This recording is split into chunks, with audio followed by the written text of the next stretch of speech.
messieurs, c'est un grand plaisir d'être ici. C'était arrivé il y a quelques années déjà. Quand j'ai eu la très aimable proposition de la part de Sophie et Arnaud d'intervenir, et que j'ai vu le sujet de la journée, je me suis demandé s'il fallait que j'accepte l'invitation, parce que je ne suis pas du tout dans le milieu médical, je n'y connais rien, sauf à titre de patient. Un peu quand même, parce que je suis consultant, non pas consultant au sens de patient, mais j'aide des organisations, et entre autres des hôpitaux, mais quand même. Et puis, en réfléchissant, il y a des choses que je trouvais peut-être utiles de vous proposer. Les réflexions de la journée me confirment dans ce sentiment. Heureusement, sinon je serais très embêté, mais en écoutant depuis ce matin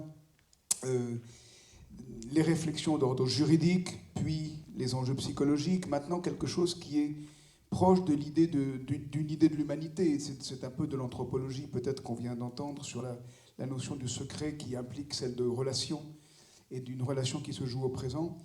Moi, je vous propose, à partir de ces éléments, de continuer le travail d'investigation dans le champ philosophique. Alors, il vient d'être abordé abondamment, mais d'y rentrer explicitement, avec quelques éléments d'introduction. Alors, j'utilise de temps en temps un paperboard pour marquer des mots-clés comme ça, simplement. Je ne sais pas si je le ferai.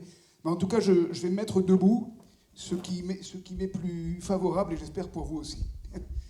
En tout cas, voilà, je voulais commencer, je l'ai dit un moment lors de la discussion, que j'allais commencer en disant « Nous sommes tous malades ». Et ça voudrait dire quoi? C'est que si c'est vrai, nous sommes tous patients, potentiellement. On a tous des secrets médicaux, on va voir ce que ça veut dire, à confier à des personnes. Et on a tous besoin d'intimité et d'écoute, et de respect dans le respect de nos vies privées. Et on peut dire qu'on est tous malades. D'abord, il y a un premier registre que j'ai évoqué avec une personne en sortant tout à l'heure, on discutait après la matinée. Il y a plein de choses de nos propres vies qui nous échappent. Et on pourrait dire, si la maladie c'est un manque de transparence, un manque de connaissance de nous-mêmes, ben, notre vie nous échappe parce que notre naissance nous échappe au moment même où elle est vécue. Parfois, elle n'est pas dite, c'est-à-dire qu'on n'a pas de récit de nos naissances. Et la plupart du temps, le moment où notre vie s'arrêtera nous échappe. Et donc, le bord de la vie nous échappe. Et au cœur même de cette vie, on en a beaucoup parlé, il y a plein de choses de nous-mêmes qui nous échappent. Et quand en particulier, il y a une surenchère de pathologies et qu'il y a des gens qui souffrent psychologiquement et qui n'arrivent pas à dire leur souffrance, mais dans l'émotion, livrent du contenu qu'il revient à celui ou celle qui écoute d'interpréter au sens que Marc vient de dire, ben, notre vie nous échappe encore plus. Pourquoi est-ce qu'on est à proprement parler malade? Qu'est-ce que ça veut dire? Je crois que j'avais proposé quelque chose d'un peu analogue la fois précédente où j'étais intervenu ici, dans le même contexte, mais je vais le faire un petit peu avec un angle différent. L'humanité est en quelque sorte une animalité dévoyée. On s'est demandé tout à l'heure si on était des machines ou des animaux, etc. Nous sommes des animaux, et là j'utilise une expression qui est proposée par les philosophes grecs, et particulièrement Aristote, nous sommes des animaux malades. C'est très simple, ça veut dire quoi? Il a été question ce matin de l'extraordinaire prématurité des humains. Je crois que c'est Émilie qui l'a évoqué tout à l'heure ce matin. C'est-à-dire qu'à la naissance, nous ne pouvons absolument pas vivre seuls. Nous ne sommes pas aboutis en quelque sorte, et on peut traduire ça en disant que la mémoire biologique humaine est extrêmement pauvre par rapport à la mémoire biologique animale. Et si la mémoire biologique humaine est extrêmement pauvre par rapport à la mémoire biologique animale, ça a deux conséquences.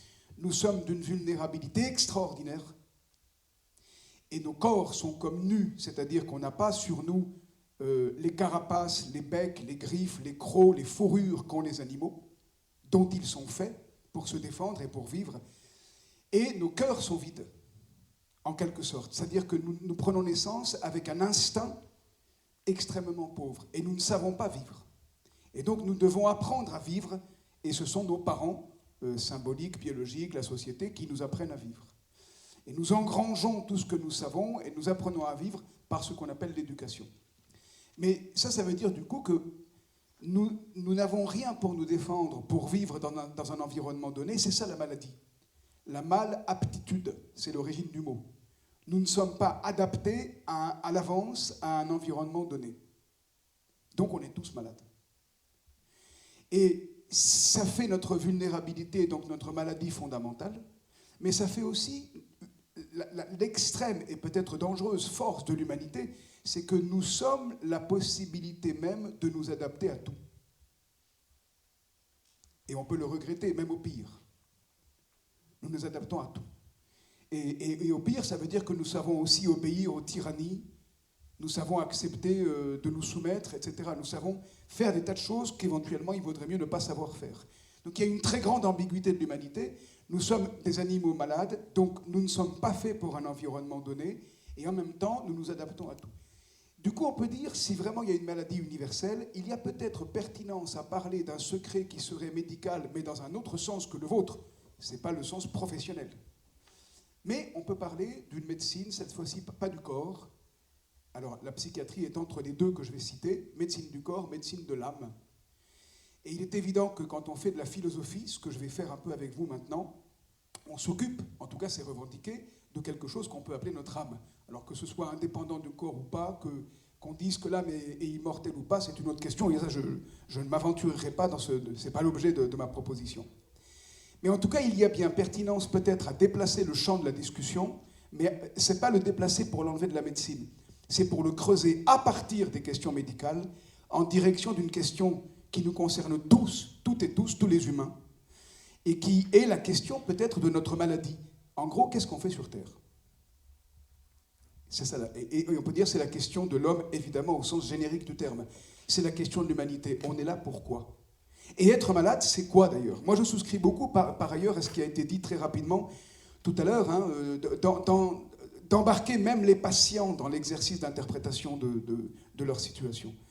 En entendant bien ce qu'a dit Marc, hein, il y a parfois où ça n'est pas possible. Et encore, peut-être qu'il y a des manières de comprendre autrement, qu'on embarque des patients dans l'interprétation de leur propre cas. Mais si vraiment on est tous malades, on peut se demander, mais on s'embarque tous comment dans la question de savoir qu'est-ce qu'on fait là, dans notre monde. C'est donc parce qu'on n'est pas d'emblée fabriqué à la naissance, qu'on n'a pas d'instinct, que la vie ne nous est pas donnée, que nous sommes en quelque sorte malades et que notre vie, c'est de trouver un sens à ce que nous faisons. Donc d'interpréter ce que nous faisons ici-bas et de nous soigner au fond, de nous soigner de la maladie, de ne pas être adapté tout de suite au monde. Et du coup, ça, c'est une médecine générale, en quelque sorte, dont il s'agit. Alors, je ne suis pas en train de tirer, vous allez voir, de tirer les choses exprès vers le domaine de la philosophie. Il y a des raisons tout à fait concrètes, en un certain sens. Deuxième point que je voulais vous dire en remarque préalable, en quelque sorte. Et là, on s'approche de la question du secret, du partage de l'intime. Il y a un auteur, au XXe siècle, qui est très très peu connu, mais c'est secondaire, ça n'est pas la réputation de quelqu'un qui fait sa compétence. Quelqu'un de très peu connu, alors un peu comme Gadamer, peut-être encore moins connu que Gadamer, qu'évoquait Marc, il s'appelle Léo Strauss. Et Léo Strauss est un... Alors vous allez voir que c'est très important dans son parcours, je le dis très brièvement, c'était un philosophe juif qui atteignait sa maturité, en gros 30 ans, à peu près 40 ans, au moment de l'explosion, c'est-à-dire du triomphe du Troisième Reich en Allemagne. Il était allemand, il a évidemment sagement quitté l'Allemagne. Il est passé par la France, l'Angleterre et est allé s'établir aux États-Unis. Alors peu importe ceci, mais Léo Strauss, en tant que philosophe juif, là c'est important, s'est beaucoup intéressé à la tyrannie. Il s'est beaucoup intéressé au problème politique fondamental de la liberté. Vous allez voir qu'on va revenir dans ce que je vais vous présenter à la liberté d'expression dont il a été question à propos du livre publié sur la santé de François Mitterrand à la fin de sa vie. Léo Strauss s'intéresse à la tyrannie et il découvre, en lisant très très attentivement les auteurs anciens, grâce à un autre philosophe encore moins connu mais encore plus important peut-être, Jacob Klein, il découvre ce qu'il appelle, Léo Strauss, une manière d'écrire oubliée. Et qu'est-ce que ça veut dire, la manière d'écrire oubliée? C'est une manière d'écrire qui est une manière d'écrire, dit-il, entre les lignes. C'est-à-dire, on prend un livre ancien, on le lit, et si on le lit sans faire très attention, dit Strauss, on va trouver que le livre est presque plat, conventionnel, simple.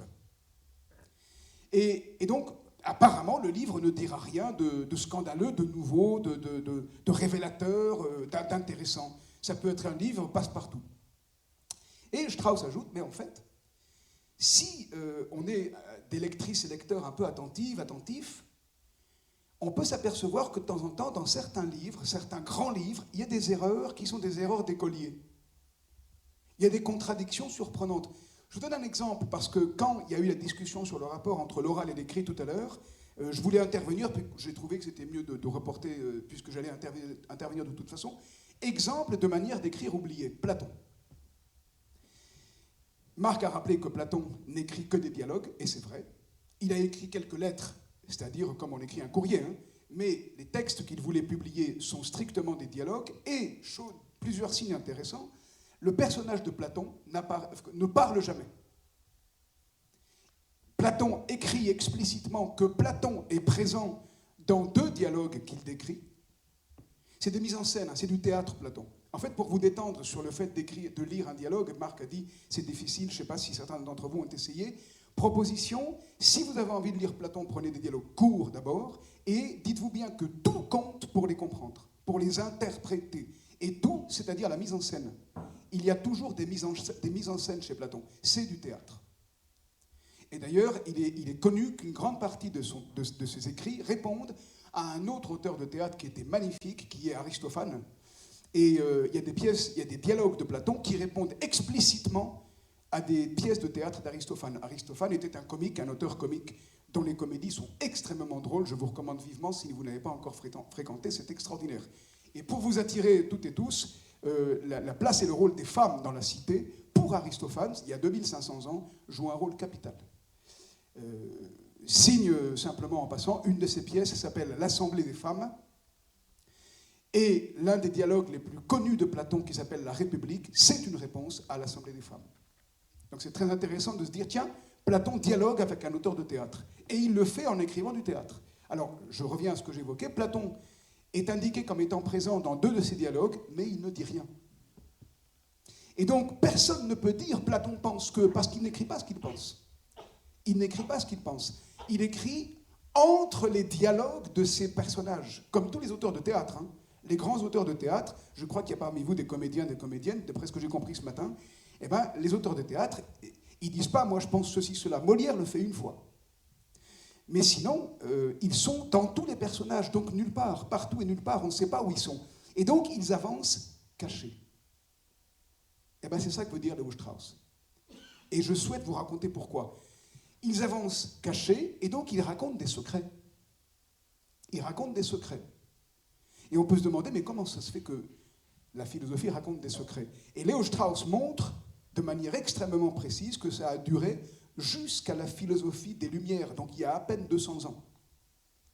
Jusqu'il y a 200 ans, les philosophes de l'Occident écrivaient en secret, en quelque sorte. Ils écrivaient des secrets. Je finis sur Platon pour vous donner un signe sur le rapport entre l'écrit et l'oral. Il y a un dialogue qui s'appelle le Phèdre, où Platon met en scène, il fait raconter par Socrate, qui a été évoqué tout à l'heure, l'un des personnages principaux des dialogues de Platon, il fait raconter l'histoire suivante. En Égypte, il y a un roi qui reçoit un dieu. Et le dieu vient apporter des offrandes, des cadeaux au roi. Et entre autres cadeaux, le dieu apporte l'écriture. Et le roi prend tous les cadeaux, il est très content, ça va le rendre puissant, etc. Et par rapport à l'écriture, il dit « Ah non, ça je ne prends pas ». Alors là, le dieu est un peu mouché, un peu vexé. Il dit « Mais pourquoi tu ne prends pas mon cadeau, là, c'est formidable ». Et l'autre, il dit « Non, non, non. Si je prends l'écriture, les gens vont déléguer, c'est pas ce mot, hein, leur mémoire à l'écrit. Et ils vont en plus déléguer ce qu'ils connaissent à l'écrit, et l'écrit, la connaissance, va devenir figée. Et le texte écrit ne sera jamais capable de se défendre comme peut se défendre quelqu'un avec qui on parle. Il n'y aura plus de dialogue. Et en plus, les gens perdront la mémoire. Et donc, il dit, je ne prends pas l'écrit parce que c'est très dangereux, ça pétrifie la connaissance, et donc, du coup, ça la rend muette, ça l'immobilise. Et en plus, ça nous vide, nous, de la vraie connaissance, qui est un effort permanent de présence.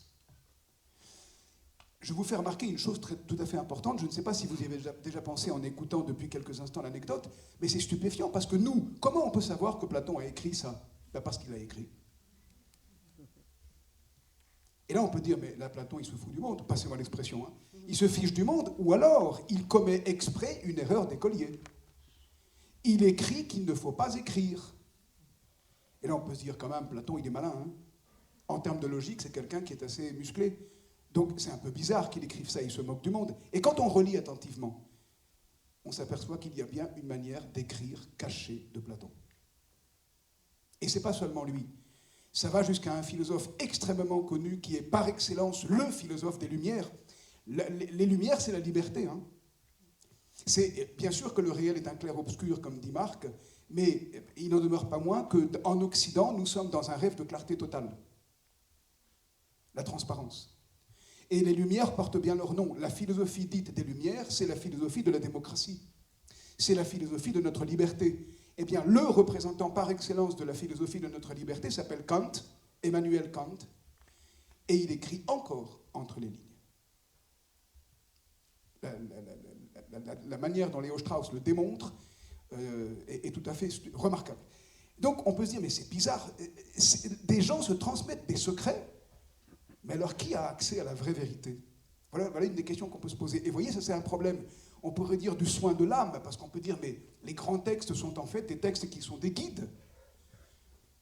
Et on peut, moi je ne suis pas croyant, mais je pense qu'on peut, c'est important de le dire, on peut étendre ce que je vous dis, évidemment, aux grands textes religieux. Les grands textes religieux sont toujours des textes polysémiques.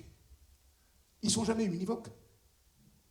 Dans le Coran, il y a des sourates qui sont dites totalement compréhensibles par les humains, et il y a des sourates dont il est explicitement écrit qu'elles ne sont pas compréhensibles par les humains. Allez prétendre après que vous comprenez le Coran. Personne ne peut dire je comprends le Coran tant qu'on ne devient pas un prophète, tant qu'on n'est pas choisi par Dieu. Et en général, c'est assez rare. Et donc, quel est le devoir qu'on a par rapport à un texte comme le Coran ? Ce n'est pas de dire je sais, c'est j'essaye de comprendre ce qui est dedans. Dans les mots de Marc, j'interprète. Et nous savons que dans les trois religions monothéistes, l'interprétation est tellement importante qu'elle a été érigée en exercice sacré.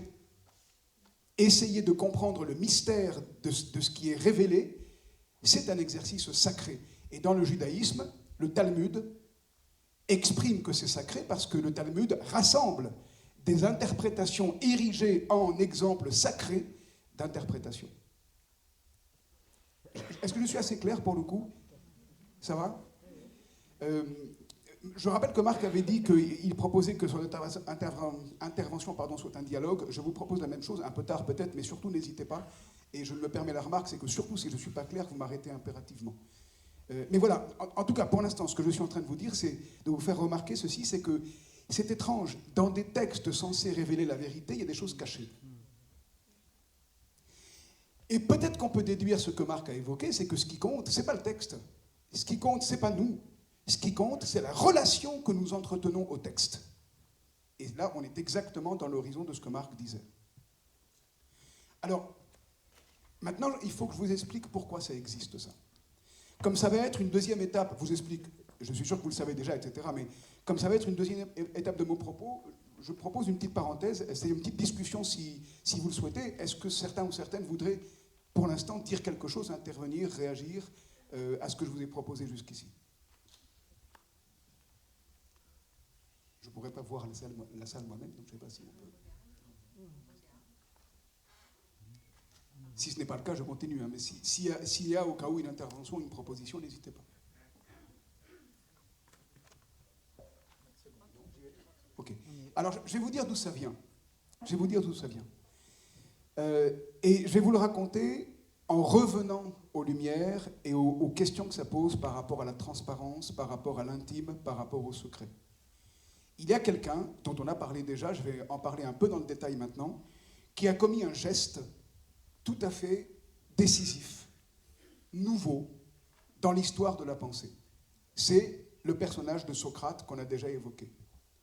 Et son geste a été si important qu'en histoire de la philosophie, on parle d'une philosophie pré-socratique et de la suite. Et donc, à lui seul, Socrate, il est une rupture dans l'histoire de la pensée en Occident. Et pourquoi ? Parce que son geste est tout simple. Il a décidé de faire quelque chose qui est la chose suivante. Les pré-socratiques, ceux qui ont philosophé avant lui, sont des gens qui avaient des idées et qui les consignaient dans des livres. On a gardé pour la plupart seulement des fragments.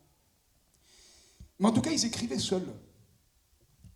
Et alors, ils écrivaient, pour donner un peu de couleur à la chose, ça peut être un peu rigolo de le dire. Il y en a un qui était tout le temps triste, il s'appelait Héraclite. Il pleurait tout le temps, paraît-il. Il y en a un autre qui était tout le temps content, qui rigolait tout le temps, c'est Démocrite. Voilà. En tout cas, des gens étranges, qui étaient peut-être un peu fous. Hein.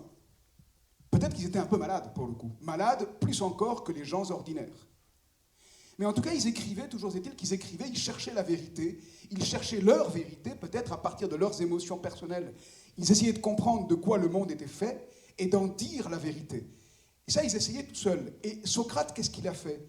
Tout le monde le sait. Socrate, il a fait descendre cet exercice de la philosophie dans la cité. C'est-à-dire qu'il a pris la décision, très tôt, d'abord, il n'a jamais rien écrit, et il est allé réfléchir à ce que c'est que la vérité, à ce que c'est que le monde où nous sommes, au sens de la vie avec les autres. Platon, en décrivant un moment très important de la vie de Socrate, dit « Il allait même jusqu'à la table des financiers », la double comptabilité dont parlait Marc tout à l'heure. Socrate parlait à tout le monde, absolument à tout le monde. Et au fur et à mesure que sa vie se déroule, il est mort assez âgé, hein, il est mort pour l'époque à 70 ans, donc il a une vie assez complète. Mais au fur et à mesure que sa vie se déroule, il s'aperçoit que ce qu'il fait n'est pas très confortable. Et qu'est-ce qu'il fait? Il va interroger les gens. Il va raconter l'histoire suivante, d'ailleurs, dans un moment très important, il va dire « Moi j'ai fait ça parce qu'on me l'a dit ». On me l'a dit, c'est-à-dire quelqu'un était allé voir l'oracle de Delphes, et le dieu a dit, et la personne qui est allée voir l'oracle a dit « Qui est le plus sage, l'homme le plus sage ?» Et le dieu a répondu « C'est Socrate ». Et Socrate dit « Ça, moi j'ai voulu le vérifier parce que moi je me prenais pour rien du tout, quoi. » Et donc je suis allé voir, je suis allé parler aux gens, je suis allé savoir ce qu'ils savaient. Donc j'ai interrogé des artistes, des politiques, des gens qui s'occupaient du commerce, justement, etc. Et il dit la chose suivante, je me suis rendu compte en parlant à ces gens-là que, en fait, ils croyaient savoir des tas de choses, et en fait, ils ne savaient pas grand-chose. Et moi, je ne suis pas plus savant, ajoute-t-il. Ça, c'est très très important, ça revient au sage qui est sans idée. Je ne suis pas plus savant, mais j'ai un avantage, c'est qu'en tout cas, moi, je sais que je ne sais rien. Et là, on est dans le sage sans idée, et c'est très important. C'est-à-dire, Socrate dit, j'en sais pas plus. Mais rien qu'à poser des questions, je me rends compte que ceux et celles qui croient savoir, c'est pas vrai. Alors ça, je crois qu'on connaît tous un peu cette histoire, mais en tout cas, ce qu'on connaît moins, c'est que c'est ça qui a provoqué le sommet de la vie de Socrate, parce que sa fin. C'est-à-dire que des gens en avaient assez, et là c'est concret, hein, c'est pas du tout une histoire inventée. Des gens en avaient assez de se faire interroger par quelqu'un qui tourbillonnait là comme ça. Il dit « Je suis le temps, comme un temps dans la cité ». Donc je pique les gens, quoi. Mes questions, ça les pique, c'est vrai, ça les dérange. Eh bien, ils en ont eu tellement assez qu'ils l'ont traduit en justice.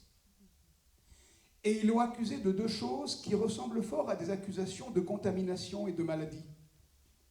Ils ont dit « Socrate, tu ne crois pas au dieu de la cité », là ça veut dire « t'es malade ». Tu ne rentres pas dans le moule de la cité. Et en plus, tu parles à tout le monde, en particulier aux jeunes, et donc avec ta maladie d'interroger, tu corromps la jeunesse, tu les contamines, les jeunes. Et potentiellement, tu détruis toute autorité de la cité. Et donc, tu détruis la cité. Tu es extrêmement dangereux. Et ce qui s'est passé dans le procès, ce qui est très très troublant, c'est que, l'histoire est vraie, hein, le détail est vrai, on a deux écrits du procès de Socrate, un par Platon, un par un autre philosophe tout aussi important et beaucoup moins connu, Xénophon, et les deux parlent du procès et disent des choses absolument convergentes. Et les juges ont demandé un moment à Socrate, c'était la tradition. D'une part, quelle sanction tu veux pour ce que tu fais? Et là, Socrate a été très provocateur, parce qu'au lieu de proposer une sanction, il a proposé l'éloge le plus haut qui était donné à Athènes, c'est que les athlètes qui gagnaient aux Jeux Olympiques, les guerriers qui gagnaient aux guerres, étaient nourris au Prytanée. C'était un lieu, en gros, l'hôtel 20 étoiles de Athènes, quoi. Et donc lui dit, ah ben moi, pour les fautes que j'ai commises, je veux être nourri au Prytanée. Donc il les provoque. Il les provoque. On peut se demander pourquoi, mais je vais y venir. Quand le jury entend que Socrate ne propose pas du tout une sanction, mais au contraire une récompense, ils disent, bon, il commence à nous agacer fermement là, et ils lui disent, écoute, arrête de poser tes questions, donc arrête de rendre les gens encore plus malades qu'ils le sont déjà, en quelque sorte, hein, dans le vocabulaire que je tente de prendre aujourd'hui, c'est arrête d'interroger et on te laisse aller. Donc vous remarquez que c'est très ouvert. Hein.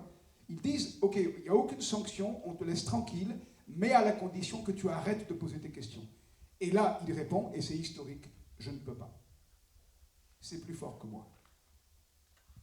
Et là, la décision est prise, tout simplement de dire, ben, écoute, puisque tu ne peux pas t'arrêter, que l'exil n'a pas de sens, etc., on va te condamner à mort. Et il accepte. Il y a un dialogue où il est écrit explicitement qu'un ami de Socrate est venu quand il était en prison en train d'attendre le jour définitif, de lui ouvrir la porte et de le faire fuir, et Socrate n'a pas voulu fuir, il a voulu montrer à la cité qu'il respectait ses lois. Et donc, il est resté dans la prison, et le jour dit, il a bu la ciguë, c'était le poison qu'on donnait aux condamnés à mort. Je vous raconte ça pas pour qu'on s'attriste, pour qu'on problématise la question du secret. Donc j'y viens maintenant. Comment est-ce que le plus grand ami de Socrate, avec Xénophon, donc Platon, comment est-ce qu'il comprend ça? En disant la chose suivante. Athènes a parfaitement raison. Alors, attendez, il ne dit pas c'est bien qu'on ait tué mon copain Socrate.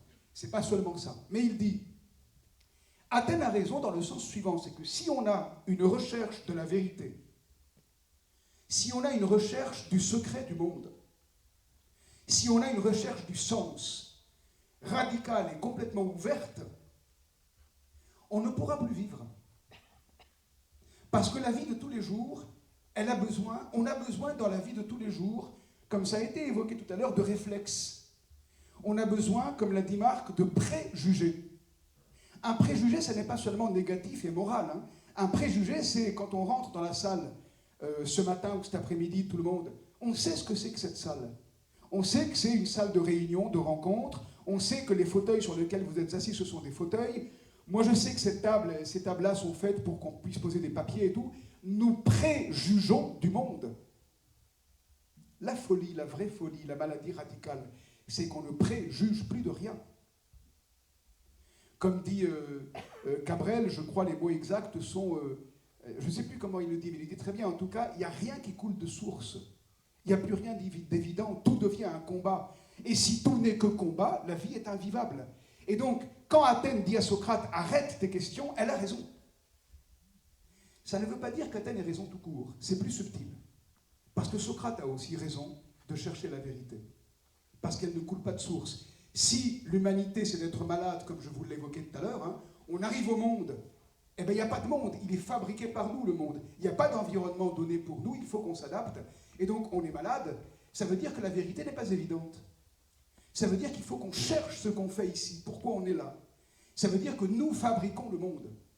Et donc on est bien malade dans un certain sens, nous cherchons. Et Socrate, de ce point de vue-là, il est le symbole de la maladie. Il est le symbole de la recherche. Et c'est un peu comme si Athènes disait, écoute, d'accord, malade, 5 minutes, mais de temps en temps seulement, et on a aussi besoin d'être en bonne santé. Et être en bonne santé, c'est être saturé de préjugés évidents qui font que nous vivons dans une zone de confort. Qu'on ne passe pas notre temps à tout interroger, qu'on ne passe pas notre temps à douter de tout, qu'on ne passe pas notre temps à mettre en question le réel. On est aussi fait de réponses, et tout va bien.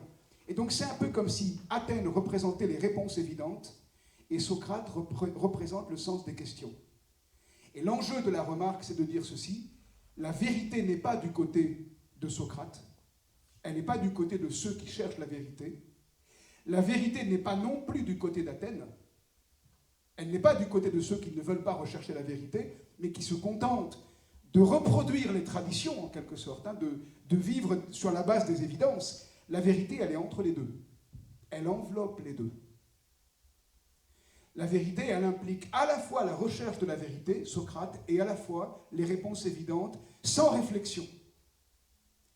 Eh bien, ça, c'est valable historiquement pour l'exemple qu'on est en train d'évoquer, et c'est un exemple réel, mais c'est valable maintenant à notre époque, et c'est valable pour chacun et chacune de nous.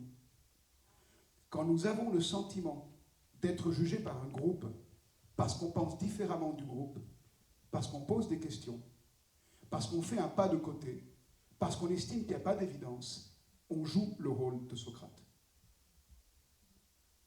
Et réciproquement, quand on est dans un groupe et qu'il y a quelqu'un qui nous paraît étrange, qui pose des questions qui nous sont désagréables, qui est quelqu'un qui nous paraît en dehors du coup, qui nous agace, qui nous énerve, eh bien nous jouons parfois peut-être le rôle d'Athènes.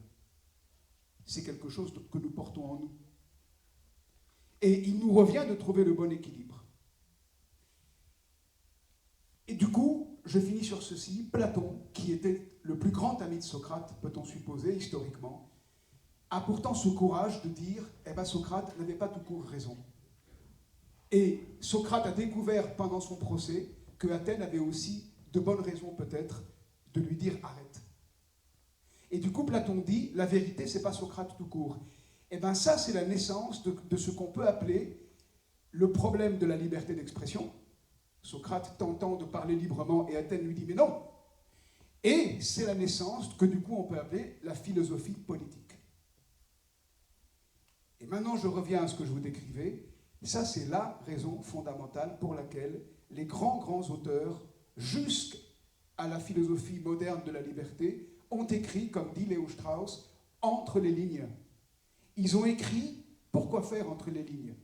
Pour à la fois écrire des livres conventionnels qui ne dérangent pas la société, donc des livres qui sont passe-partout en quelque sorte, en tout cas en surface, et qui en même temps, si on les lit bien, présentent une vérité de manière cachée, donc un secret qui est transmis. Là, on est au cœur de la problématique d'aujourd'hui. Et là, c'est de l'histoire, hein, c'est pas du tout une invention que je vous raconte. Léo Strauss donne des tonnes d'exemples qu'il explicite très rigoureusement. Il y a un livre qui dit tout, le contenu, la persécution et l'art d'écrire. Et donc, l'argument de Strauss, c'est, après le procès de Socrate, les grands représentants de la tradition en Occident ont compris qu'il ne fallait pas écrire trop clairement ce que l'on pense, sinon on allait être persécuté.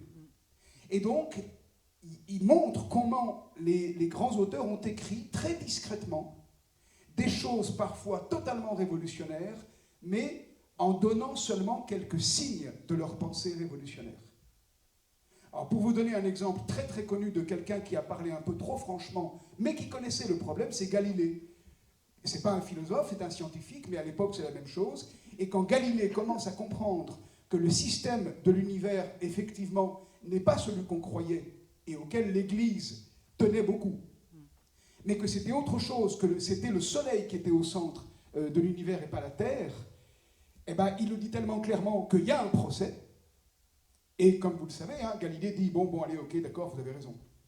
C'est-à-dire, il dit « Allez, tant pis, je ne vais pas résister ». Et à la fin du procès, il chuchote « Et pourtant, la Terre, elle tourne ». Donc, on est sur une question politique essentielle. C'est-à-dire que quand on pose la question du secret et de la transmission du secret, on est sur une question médicale fondamentale dont vous êtes dépositaire, et Marc dirait responsable, et on est sur une question humaine fondamentale. On peut dire on a tous nos intimes rapports au secret de la vie. Nous revendiquons la liberté de nous exprimer par rapport au secret de la vie, mais la question de savoir si on peut exprimer collectivement cette recherche du secret et du sens de la vie, elle n'a pas de réponse simple. Et en tout cas, par le passé, la réponse était non, on n'a pas le droit de parler librement. Et qu'est-ce qui s'est passé? Alors d'abord, est-ce que c'est clair jusque-là? Ça va? Qu'est-ce qui s'est passé au moment des Lumières? Ben, quelque chose de très paradoxal, de très intéressant et paradoxal. C'est que les Lumières, c'est justement d'éclairer. Les Lumières, c'est de diffuser la connaissance. Les Lumières, c'est de rendre populaire la connaissance. Et les Lumières, c'est l'intention qu'il n'y ait plus besoin d'écrire entre les lignes et qu'on puisse enfin vivre dans un monde libre. C'est ça les Lumières. Et ce qui est très intéressant et qui est très paradoxal, c'est que même les auteurs des Lumières, comme ils n'y sont pas encore, hein, quand les auteurs revendiquent les Lumières, c'est qu'ils n'y sont pas encore. C'est que ce n'est pas encore évident qu'on est libre de s'exprimer, c'est que la liberté d'expression et la prise de parole, elle est encore bridée par les despotes, par les tyrans, qui empêchent la liberté d'expression. Et donc, les auteurs des Lumières qui veulent que la connaissance devienne universellement libre, ils écrivent en secret. Et j'insiste, même quelqu'un comme Emmanuel Kant écrit effectivement entre les lignes. Sa pensée est très claire sur certains points, mais tellement révolutionnaire qu'il y va tout doucement. Il y a un autre très grand auteur de la liberté qui s'appelle Descartes, et Descartes écrit explicitement « j'avance masqué ». Mais il n'explique pas, et il fait comme nous, hein, ou alors nous faisons comme lui, depuis la pandémie. Mais en gros, il avance masqué, il n'explique pas où sont les ressorts de ses secrets, mais quand on le lit bien, si on lit bien, on les trouve. Mais il avance masqué. Étape suivante. Marc a évoqué que la transparence pouvait ne pas être nécessairement aisée, en quelque sorte, nécessairement bonne par elle-même. Étape suivante, qu'est-ce qui se passe? Les philosophies des Lumières l'emportent. Ça veut dire qu'enfin, on a une tradition, une culture de la liberté qui s'exprime comment? Tout simplement par l'existence des États démocratiques, au sens fort. Et la formule plus rigoureuse d'un État démocratique, c'est l'État de droit. On n'est pas dans des tyrannies. Alors le problème, on pourrait dire maintenant, c'est que les tyrannies sont en train de revenir au galop, et malheureusement c'est en grande partie vrai, et qu'il y a toujours une très grande fragilité de la vraie liberté. Mais le problème supplémentaire, c'est que dans un monde où il devient évident que tout le monde a le droit de parler, on peut arriver à des situations contraires à ce qu'on voudrait. Et on peut observer que trop de lumière crée de l'obscurité. Dans quel sens? C'est que si tout le monde parle, ça peut furieusement ressembler à des réseaux sociaux où tout le monde revendique la liberté, mais à tel point que personne ne tolère celle des autres. Alors je ne dis pas que c'est ça seulement qui se passe sur les réseaux sociaux, mais il y a entre autres ça. C'est-à-dire que nous sommes arrivés dans un monde, et là c'est intéressant par rapport aux réflexions où nous sommes sur le secret aujourd'hui, nous sommes arrivés à un monde, je viens vérifier l'heure et le temps qu'il me reste pour être sûr de ne pas déborder. D'accord, merci beaucoup. Nous sommes arrivés à une situation où, spontanément, en Occident en tout cas, et l'Occident encore libre, il y a une forme de revendication très légitime, mais pas nécessairement facile à rendre vivante et possible, d'être tous Socrate. C'est-à-dire que, symboliquement, si Socrate, c'est la liberté d'expression, nous rêvons d'être toutes et tous libres dans l'expression de nos sentiments, dans la révélation de nos secrets, dans la révélation de l'intimité de notre recherche du sens. Nous rêvons de pouvoir dire tout ce qu'on peut dire, et sans que personne nous empêche de le dire. Et c'est très bien, mais en même temps, ça pose de sérieux problèmes. En ce moment, on sait que certains aspects de la culture qui vient, en particulier des États-Unis, sont assez excessifs dans cette direction. Hein. On a le droit de s'exprimer au point que on a le droit de s'exprimer et que personne ne nous contredise. Ça commence à être une liberté d'expression qui est un petit peu entamée. Parce que la vraie liberté d'expression, c'est celle du dialogue contradictoire, comme l'a dit Marc tout à l'heure. Et donc, le monde de la transparence, le monde qui est le nôtre, le monde qui est héritier des Lumières, eh ben, il n'est pas si, exempt d'ambivalence non plus. Et ce vers quoi moi je souhaitais aller en vous proposant cette réflexion historique, en gros, sur l'histoire de la philosophie qui est devenue philosophie politique à cause de Socrate, en quelque sorte, c'est de réfléchir à ceci, c'est que si nous cherchons la lumière à tout prix, et que nous ne cherchons que la lumière, et là j'en viens à ce que Marc disait, le réel et clair-obscur, si nous ne voulons que la lumière, le risque, c'est qu'on provoque son inverse, qu'on provoque le contraire. Et il est sans doute très important qu'on apprenne à faire autrement. Léonard de Vinci a une expression tout à fait remarquable, qui est d'une densité extraordinaire. En très peu de mots, il dit ce propos que je tente d'approcher avec vous. Il dit « Jamais soleil ne voit l'ombre ». Parce que comme le soleil éclaire tout, eh ben le soleil ne voit pas d'ombre. Et du coup, on peut déduire, si on regarde attentivement, ça veut dire le soleil ne voit rien. Parce que si on ne voit pas d'ombre, on ne voit pas le relief des choses. les choses deviennent complètement plates. Et là, on vient à ce que disait Marc en disant « la transparence, c'est la dissolution du sujet ». Si on croit qu'on peut arriver à une situation qui ne serait que lumineuse, le risque, c'est qu'on ne voit rien, et donc qu'on soit en fait dans l'ombre la plus totale. Et nous sommes dans un monde très problématique sur ce plan, parce que, en particulier du fait des technologies, mais pas seulement, nous rêvons à une transparence totale. Et le rêve de la transparence totale, Marc l'a exprimé, ça revient à impliquer, par rapport au dossier du patient par exemple, qu'on va croire qu'on épuise la compréhension de quelqu'un par un dossier médical, digitalisé. Mais non. Vous et moi, tous les humains, malades ou pas, et si nous sommes tous malades, c'est vrai pour tout le monde, on n'est jamais épuisé par un dossier médical. On est toujours, toutes et tous, capables de faire quelque chose qu'on n'avait jamais fait avant, de nouveau, de créatif, d'inventif, et on ne peut pas être épuisé par une digitalisation.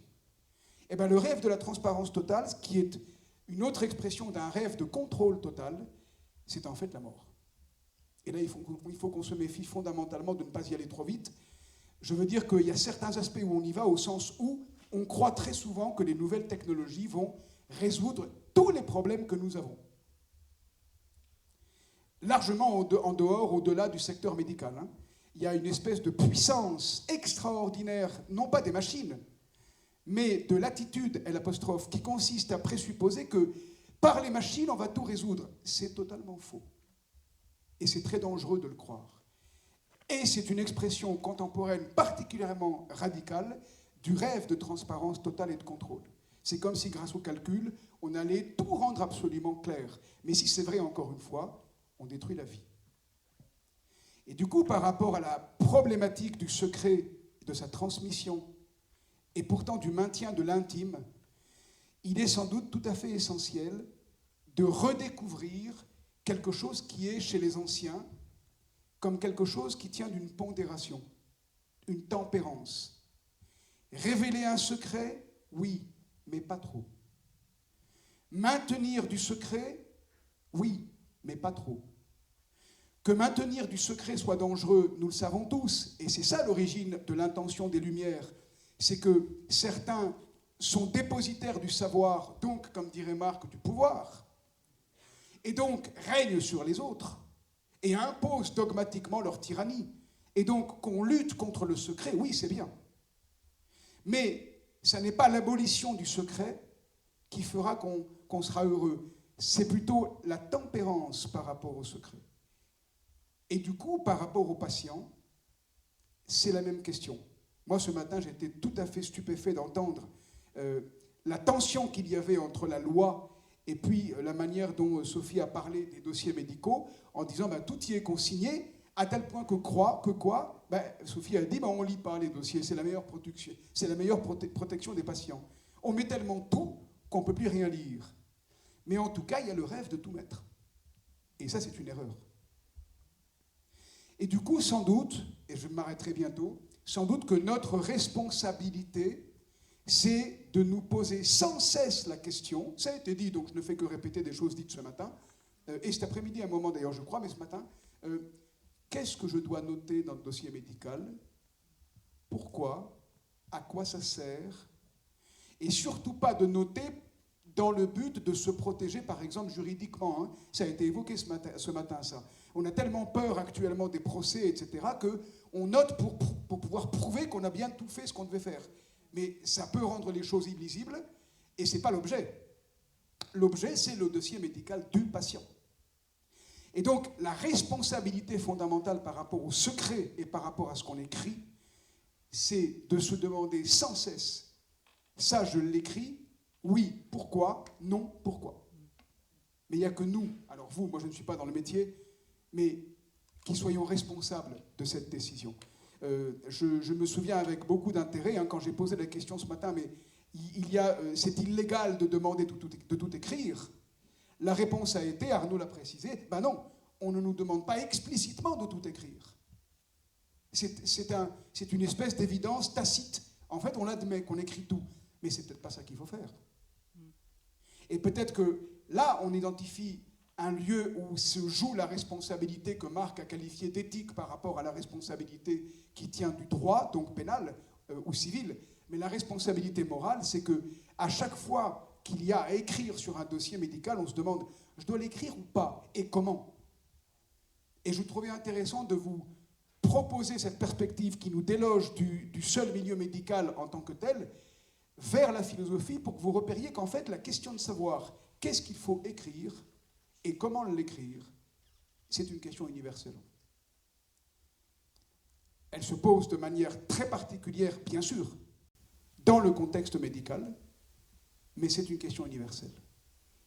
Et qui revient à poser la question de savoir comment est-ce qu'on est libre ensemble et comment est-ce qu'on ne condamne pas Socrate à mort et comment on se libère, mais en s'écoutant. Je rappelle qu'on est dans un monde où on revendique tellement d'être libéré, qu'on est tellement libéré qu'on l'est au point de demander d'être libre sans écouter les autres. Ça devient un très gros problème. Voilà, je trouvais que peut-être utile de vous proposer ces quelques éléments. Je crois que j'ai fini pour l'instant. Finalement, je n'ai pas utilisé le paperboard, mais peut-être que je ferai un ou deux dessins pour... Merci beaucoup, Laurent. J'ai cru comprendre que tu résumais la position de Socrate comme étant un symbole de la liberté d'expression sans limite.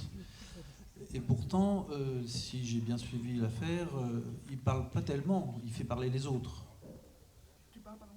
Socrate ne parle pas tellement lui-même, il fait parler les autres. C'est peut-être ça qui lui est reproché. Oui, mais il posait des questions, en fait. Voilà. Il passait son temps à interroger. Et dans les interrogations, en fait, c'est assez important, c'est que on peut tout à fait généraliser le propos, hein, c'est que dans la vie courante, quand on doit faire notre travail, on n'aime pas trop les questions, surtout quand on est dans le court terme, pris dans les urgences, dans la nécessité de faire les choses vite. Quelqu'un qui poserait des questions en prenant du recul, c'est pas quelqu'un qu'on va estimer, venir au bon moment. On préfère faire le travail, s'assurer qu'on est efficace. Et c'est un peu comme si Athènes reprochait à Socrate de faire perdre du temps à tout le monde. C'est intéressant d'ailleurs, hein. Il lui est reproché de même pas se faire payer pour ça. Il y avait à l'époque ce qu'on appelait les sophistes. Les sophistes, c'est des gens un peu comme les consultants, maintenant, qui se faisaient payer pour leurs conseils. Socrate, pas du tout. Il demandait rien à personne. Et donc ça mettait en grande colère la cité, parce qu'il dit, tu joues même pas le jeu de la cité, c'est tes copains qui te payent, et ça c'est vrai, c'est connu historiquement, et tu passes ton temps à poser des questions. Mais l'ennui, c'est que les questions sont dissolvantes. C'est très efficace, les questions, hein. Ça permet de vérifier s'il y a bien une solidité d'un savoir. Donc il posait des questions, effectivement. Alors, pardon, parce que je ne t'ai pas laissé finir. Non, mais en fait, je suis assez perplexe devant cette histoire qui est assez connue, mais qu'on peut toujours creuser à l'infini. Peut-être que si on lui reprochait de ne pas se faire payer, c'est peut-être qu'on le soupçonnait d'avoir un plaisir malsain dans cette histoire. Oui, au sens où... Vous connaissez, infiniment, moi je ne connais rien à ce que c'est que la folie, mais si on est dans une vie où soudain plus rien n'a d'évidence,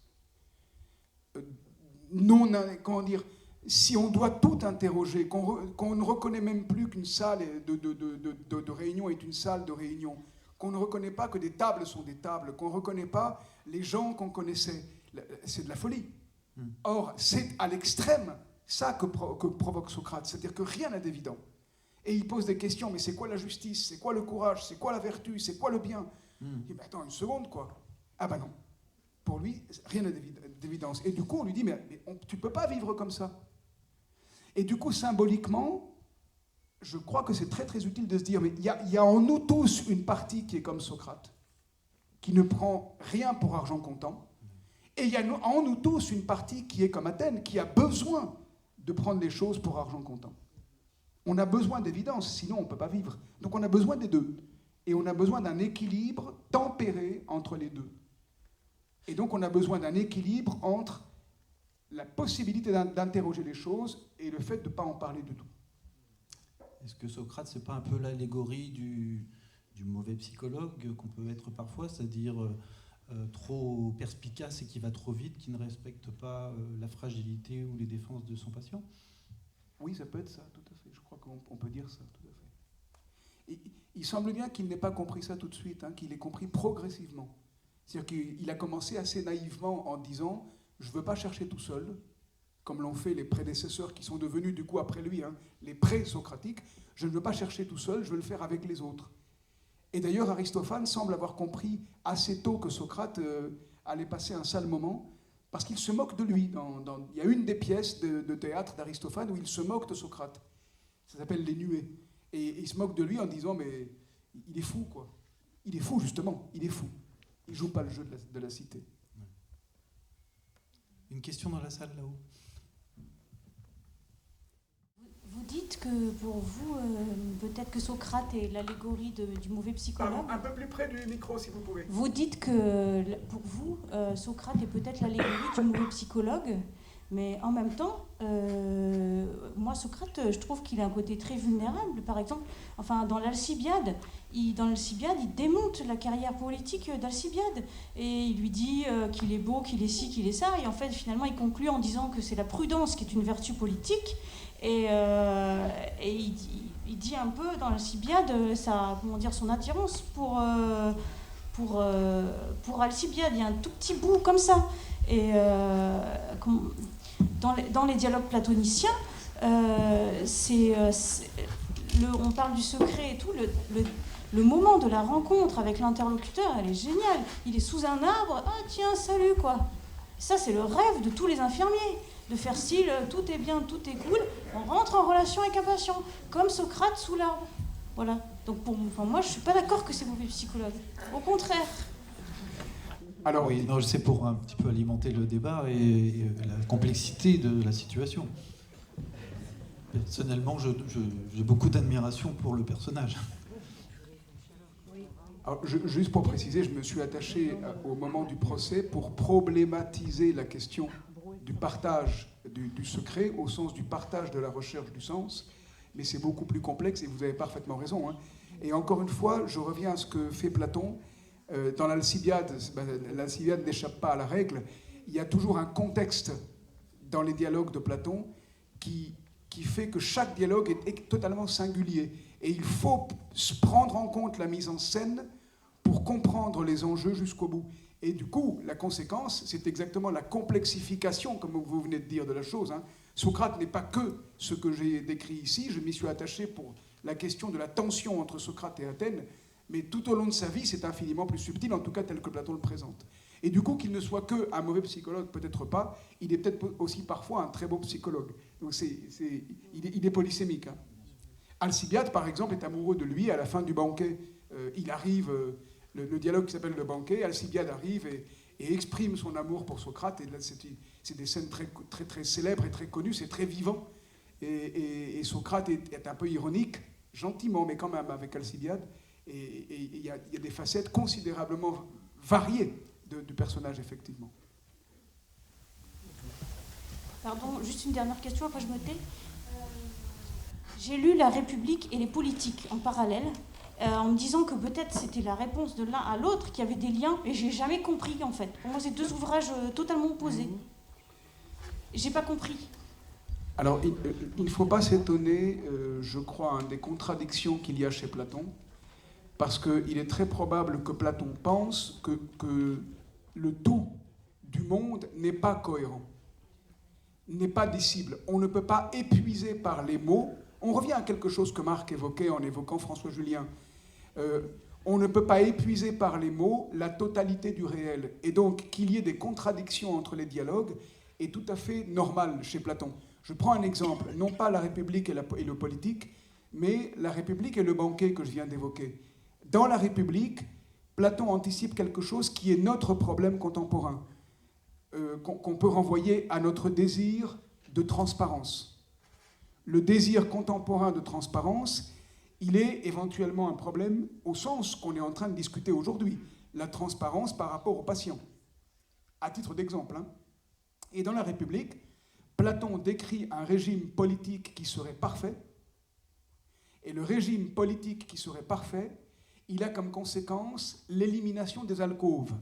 Je fais exprès de formuler comme ça en disant ceci, si il y a des secrets d'alcôve, comme ce matin Sophie a dit, Si les alcôves symbolisent une vie privée secrète, nocturne, par rapport à la vie publique, collective, transparente, diurne, eh bien, on peut dire c'est dans les alcôves que peuvent se préparer les coups d'État. C'est dans les alcôves que se préparent les secrets pour renverser les régimes. Eh bien, Platon, dans la République, décrit un régime tellement parfait qu'il n'y a pas de vie privée. Je donne très simplement la formulation. En gros, les gens n'ont pas d'histoire d'amour sur la base de leur choix personnel. Ils sont choisis pour les meilleurs appariements possibles, pour donner en particulier les soldats les plus forts possibles. Et donc les appariements, à l'époque, il n'y a pas de technologie, donc c'est à l'époque systématiquement hétérosexuel fertile. Donc les appariements hétérosexuels, femmes et hommes, sont décidés par les gouvernants. Et ils n'ont pas de famille à eux, les citoyens de la République. Leur famille, c'est la cité. Et donc, la République présente l'évacuation totale de la vie privée et donc de l'amour dans la cité. Et ce qui est très, très intéressant à observer, c'est que Platon décrit ça et il dit, vers la fin de la République, il dit « Méfiez-vous, ne tentez pas de réaliser ce régime, parce que la perfection n'est pas de ce monde. Et si vous tentez de réaliser un monde parfait, vous allez provoquer la plus grave des tyrannies. » Ça nous alerte sur notre problématique, hein, parce que nous, on essaye de réaliser une transparence parfaite. Et ça veut dire que si Platon a raison, ça peut provoquer la plus grave des tyrannies. Donc méfions-nous de ne pas rêver à la perfection ici-bas, mais seulement comme un guide, mais pas de rêver à la réaliser, par exemple, par les technologies. Alors ça, c'est la République. Et dans le banquet, qu'est-ce qui se passe? C'est l'exact contraire. Le banquet est un dialogue sur l'amour, sur le bien et l'amour, et c'est l'éloge de la vie privée et du désir privé. Et c'est le total contraire de la République.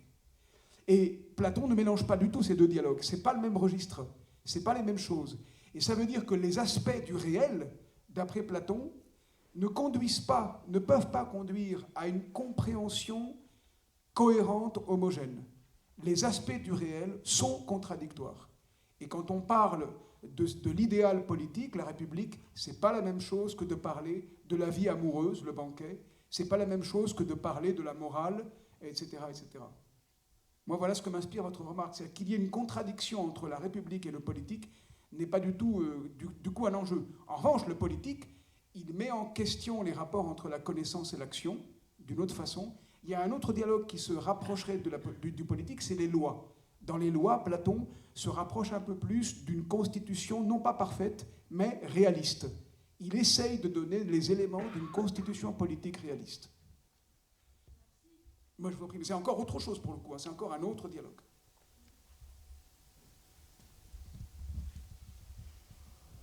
Alors, moi, il me venait juste une question ou une remarque, c'est que je trouvais qu'il y avait aussi une limite peut-être dans cette métaphore entre donc Platon qui a cette attitude de tout savoir, ou plus exactement, et d'ailleurs c'est peut-être ce qu'il lui est reproché aussi, de tout déconstruire.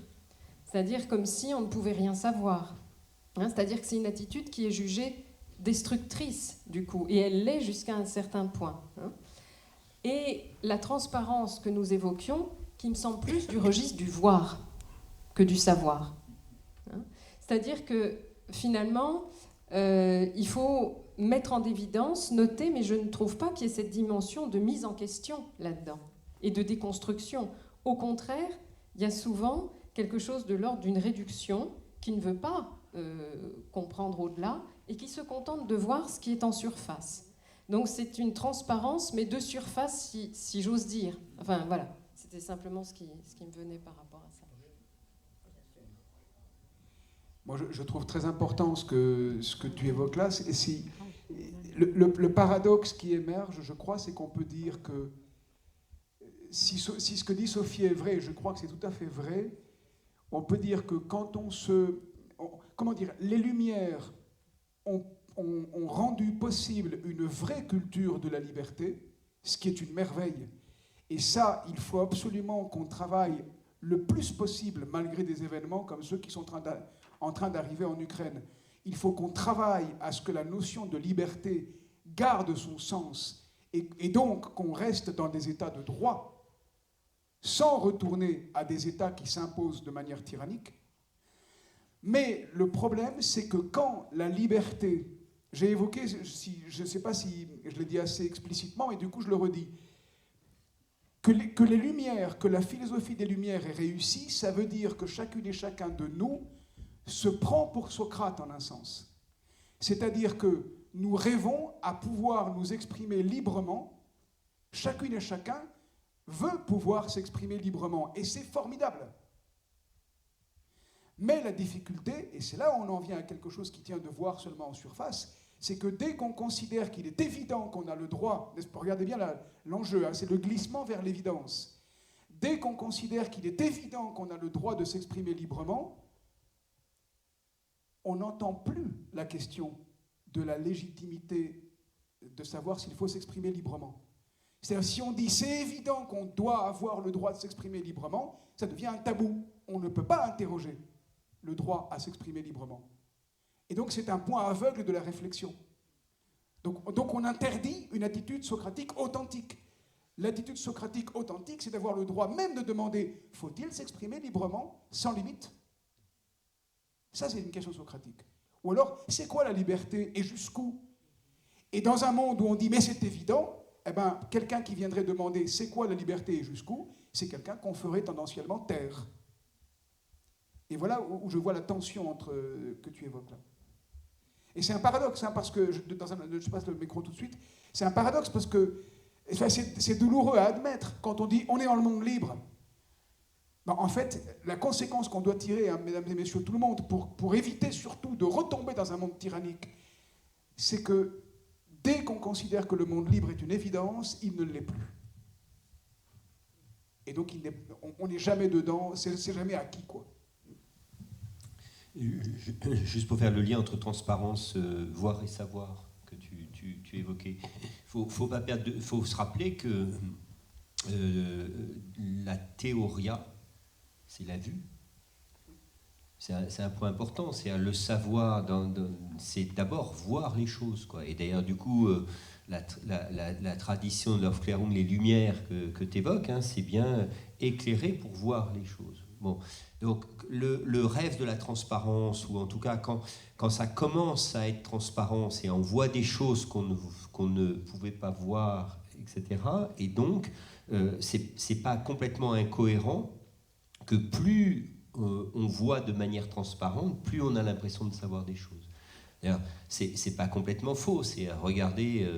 Moi, je suis toujours frappé de l'importance du savoir de la jeune génération qui est biberonnée à Internet. Ils ont un accès à des savoirs ou à âge équivalent. On n'est pas du tout. Donc, dans le rapport à avoir un monde qui est plus transparent, donc on lève les zones d'obscurité, on a un accroissement du savoir.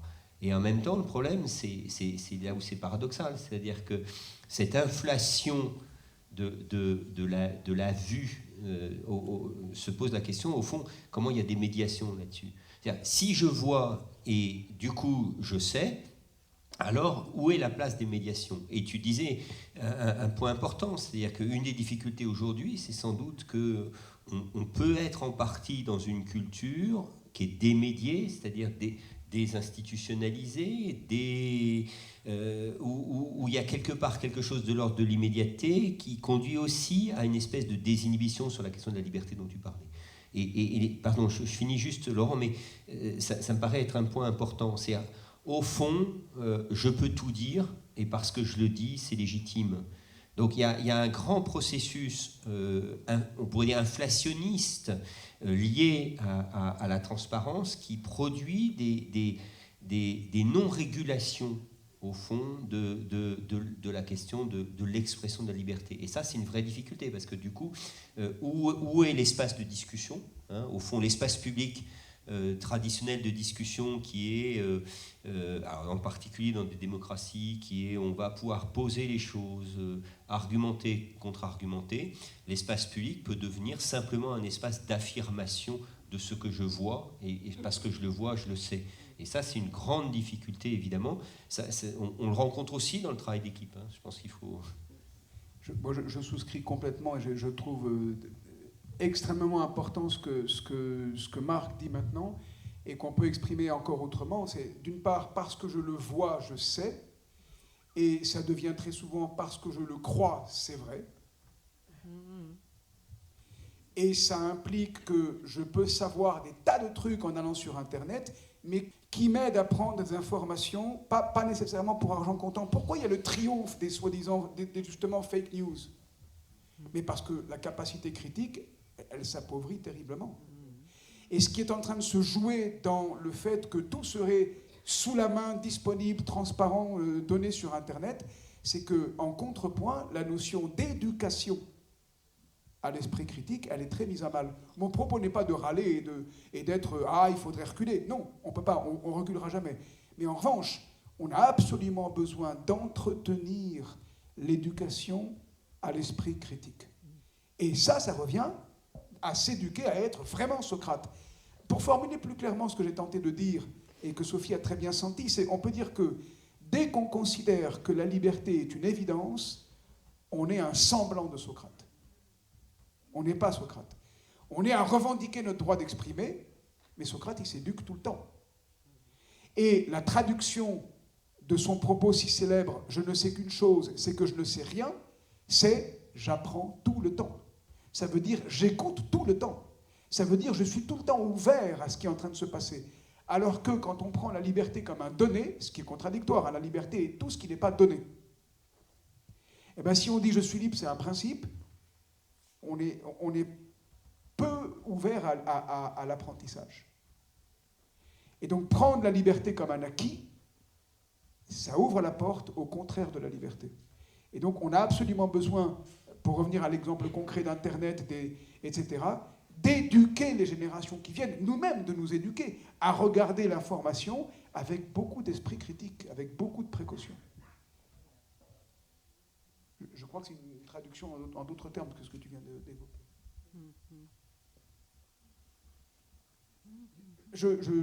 Il me semble, pour revenir, pour recentrer à la spécificité du contexte médical, je crois qu'on n'est pas en train de dire autre chose que ce qui, moi, m'a semblé m'apparaître tout à l'heure, autour de la discussion de savoir s'il n'y avait pas une illégalité de ce qui était demandé de mettre dans les dossiers médicaux.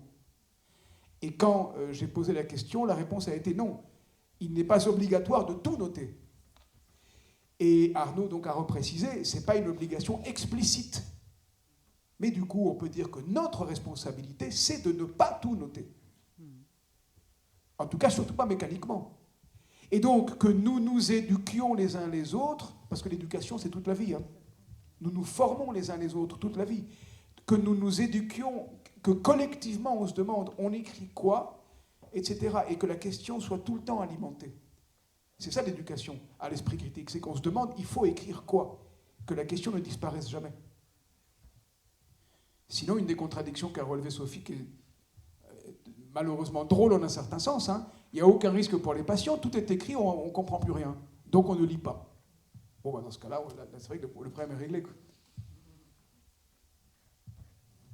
Merci Laurent. Et bravo.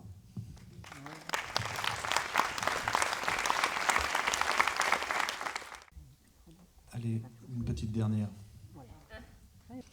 25 mars 2028, 18h. Marie-France Parence est fatiguée et soucieuse. Elle doit rédiger un compte-rendu de la consultation avec M. Jean Peuplu pour le docteur Brother.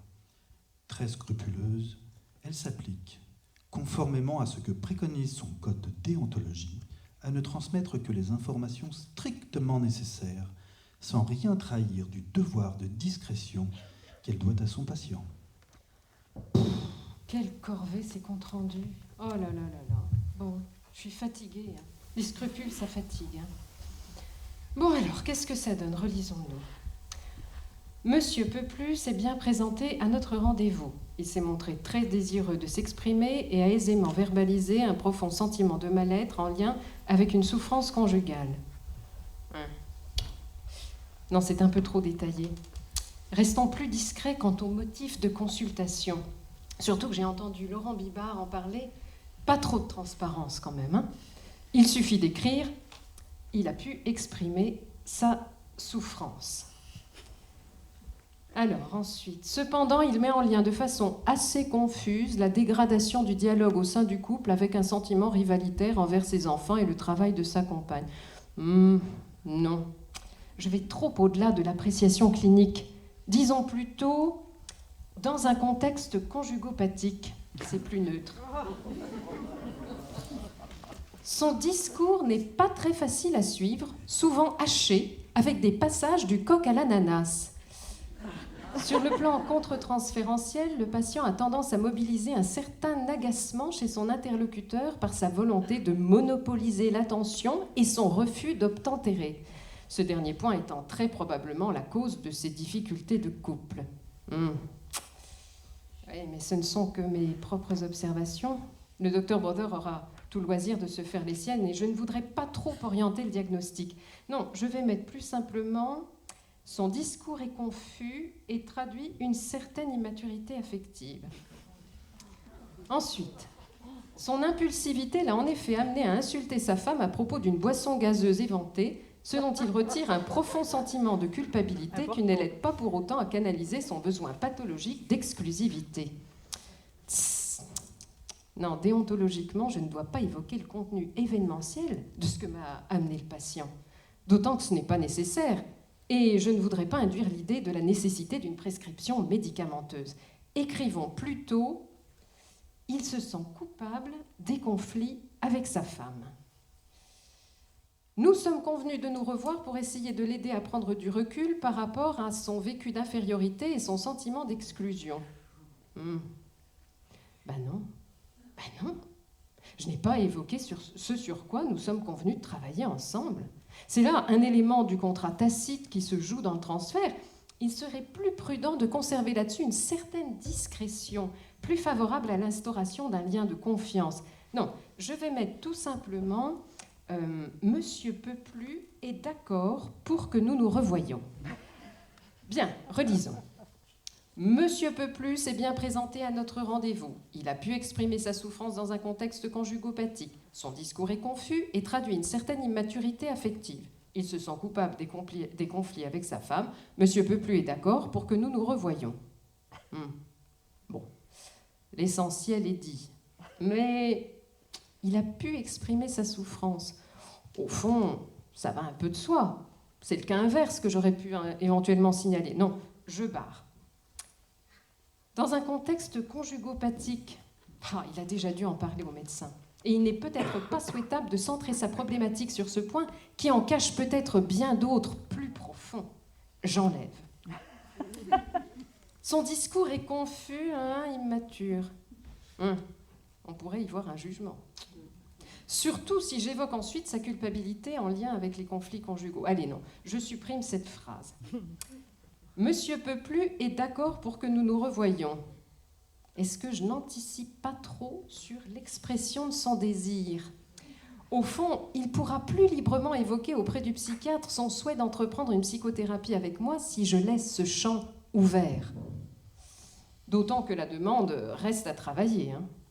Oui, non, je barre aussi cette phrase. Voyons, qu'est-ce que ça donne ? Monsieur Peuplu s'est bien présenté à notre rendez-vous. Oui, c'est concis, sans ambiguïté sur le plan clinique, tout en donnant une idée assez juste de la dynamique du patient, je trouve. Encore que ce bien présenté induit peut-être une dimension qualitative qui pourrait passer pour un manque d'objectivité. Je supprime bien. Monsieur Peuplu s'est présenté à notre rendez-vous. Voilà. C'est peut-être un peu condensé, mais ça gagne en lisibilité et surtout c'est inattaquable quant au respect du secret professionnel. Merci. On voit effectivement la difficulté qu'il y a à écrire dans les dossiers des patients. Merci à tous. Bon week-end et à la prochaine. Ah oui.